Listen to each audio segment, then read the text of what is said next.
Hi Sagittarius, this is your horoscope for June 2017. Thank you for joining me. From the 24th of May going through until the 10th of June, we have Venus, the planet of love and beauty, conjuncting Uranus, which is the planet of rebellion and eccentricity. Both of them are in Aries, which is a sign that is very independent and pioneering and forceful. And they sit together in your 5th house of romantic relationships. And a conjunction is basically when two planets merge their energies together. So Venus is love and beauty in Aries. She's much more aggressive than she usually would be. And Uranus is just egging that Venus on. So if you're single, you're really going to be focused on finding a romantic partner, finding a relationship, and you're really going to pursue that very, very strongly, very powerfully. That's going to be at the top of your agenda. If you're in a relationship already, you will want to connect with your partner and really plan things for the two of you to do, but kind of be in charge a little bit and communicate and really feel like you're sharing your time and you're spending time with another human being and you're exchanging ideas and communicating. This conjunction really makes isolation and loneliness, or even the concept of that, repellent to you. You want to be around other people and you will push through obstacles to make that happen. On the 5th of June, Mars, the archetypal male principle, moves into Cancer, and it stays in Cancer all month in your 8th house of institutions and other people and bureaucracy, officialdom, paperwork, anything like that. Mars does not like being in Cancer. It's frustrated. Mars rules Aries and it likes to get things out of the way really quickly, and it likes to move forward and get on with things. Cancer is very much more about the domestic sphere and it's about nurturing. So that's not a good match, okay? So for you in June, Sagittarius, paperwork and red tape and bureaucracy is going to irritate you more than it usually would. Just be aware of that. If you have to fill out a bunch of forms, remember, asking for help is not a terrible thing. You can ask for help, especially if the forms and things are absolutely doing your head in. If you have to apply for citizenship or something huge, I would get help if you have to do it now. But this officialdom is really the least favorite aspect of your life here at the beginning of June. Now the next day, on the 6th of June, Venus, the planet of love and beauty, moves into Taurus. She stays in Taurus now for the rest of the month, and she's in your 6th house. So Venus in Taurus is very sensual. It's very focused now on the physical side of connection, of love. So that desire to be with another human being is very focused now as well, not just on the communicative side of things, but also on the physical side of things. You want to connect. That's what this month is about for you. And why would that be? Why would you feel such a need to connect? The need is because you've got the moon in Scorpio in your 12th over the 5th, 6th, 7th, 5th, 6th and 7th. So those 3 days are really days when you need emotional validation. We all need that at times, but you will really want to, it's not because you're scared or because things are going badly in your life. You crave that, you want that connection with another human being, and that's what's going to, I think you have the idea that when you get that, that's going to give you the power to then achieve the things you want to achieve.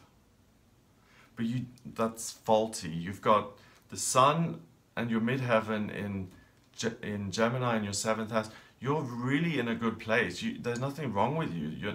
You don't need to fix anything. So if you're desperately scrambling for a relationship because you feel like there's some hole or something in the soul and you need that filled, that's not a good energy to go into a relationship with. That's too desperate, too forceful.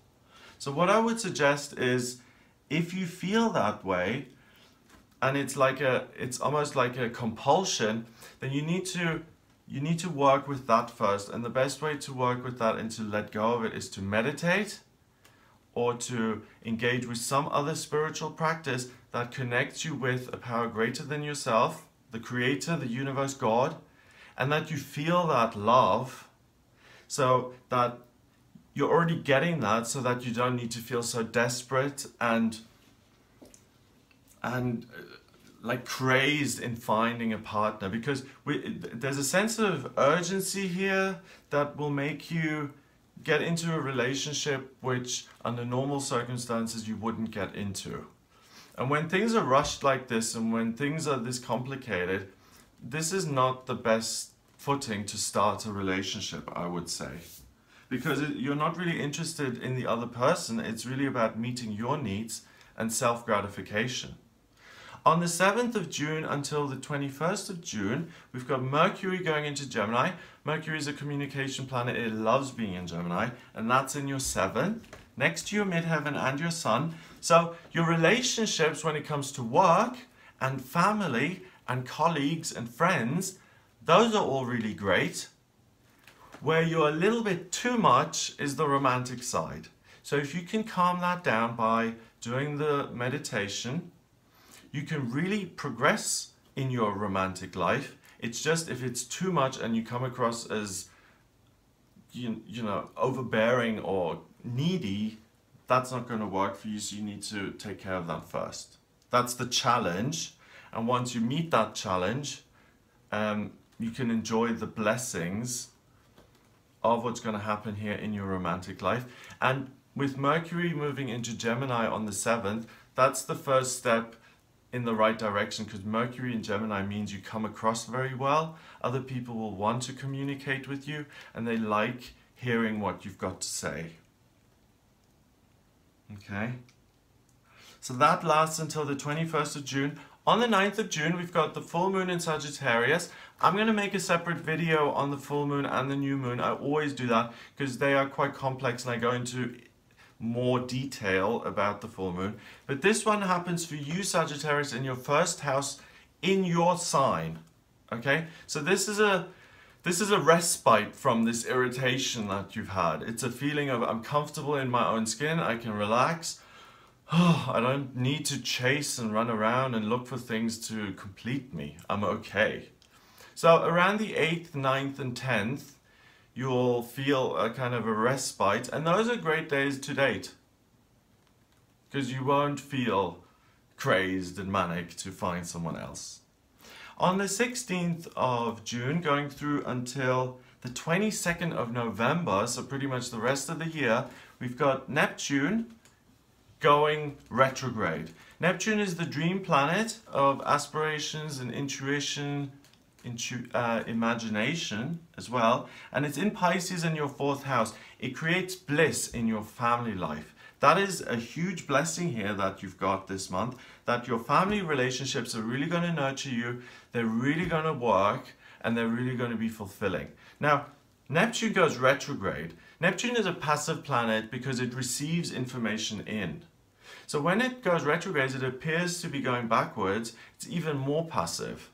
So Neptune is strengthened, the intuition is heightened, and that family bliss will continue for you, not just here in June, but pretty much for the rest of the year. You've got really a lot of good stuff to look forward to when it comes to your relationships and connections with family members.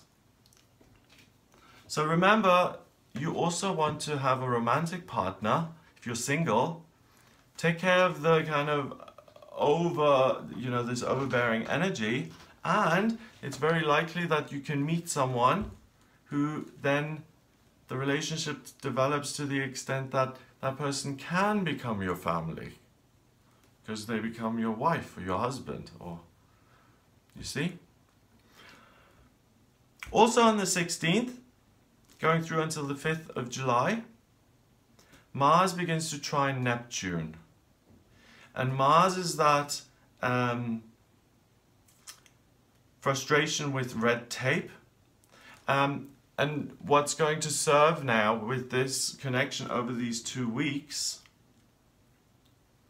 is if you're struggling with bureaucracy, red tape, you'll be able to ask for help from family members. You won't find that so difficult.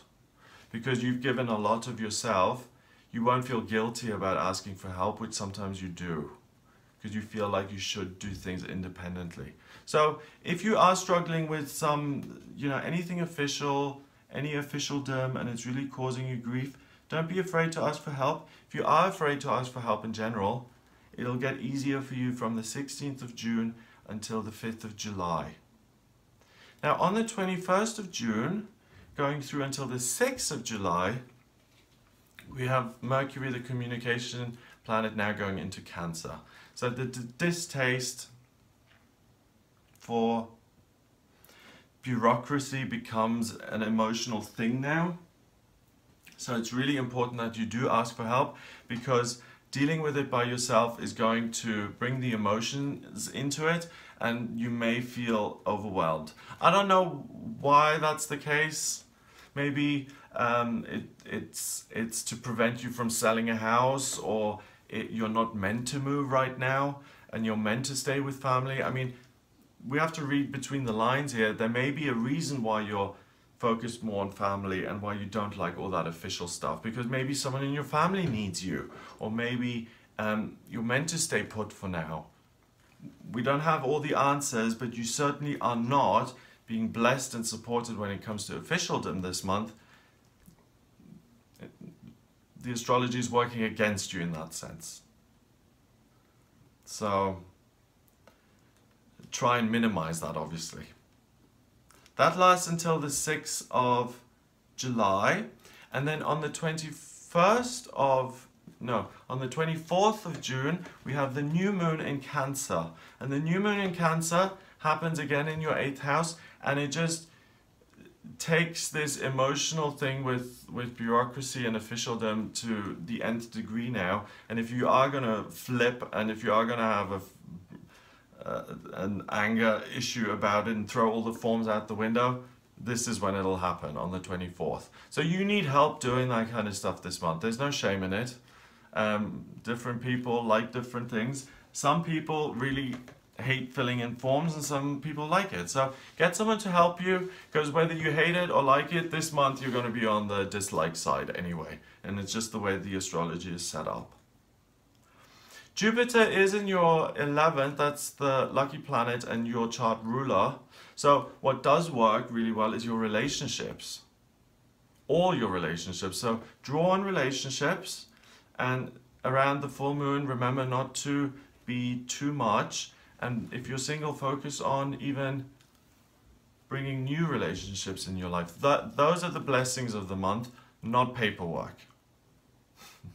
So I hope that gives you an idea of what you'll be working with here in June. If you'd like a private reading with me, please get in touch via my website. And in my private readings, what I do is I draw up your personal birth chart. I use your place of birth, date of birth, and time of birth. If you don't have the time of birth, I can use sunrise. And that gives me a snapshot of the sky at the moment you were born. I can analyze that and see it's a blueprint of your soul. I can see what your vocational aptitudes are, what your life purpose is, what your strengths and weaknesses are. And when I put the progress chart and the transits around it, I can see how you're going to develop as a human being, what's coming up for you in future. It's really all there, which is why I love astrology. So if you'd like a private reading with me, please get in touch via gregoryscott.com. Click on the readings tab to order the reading.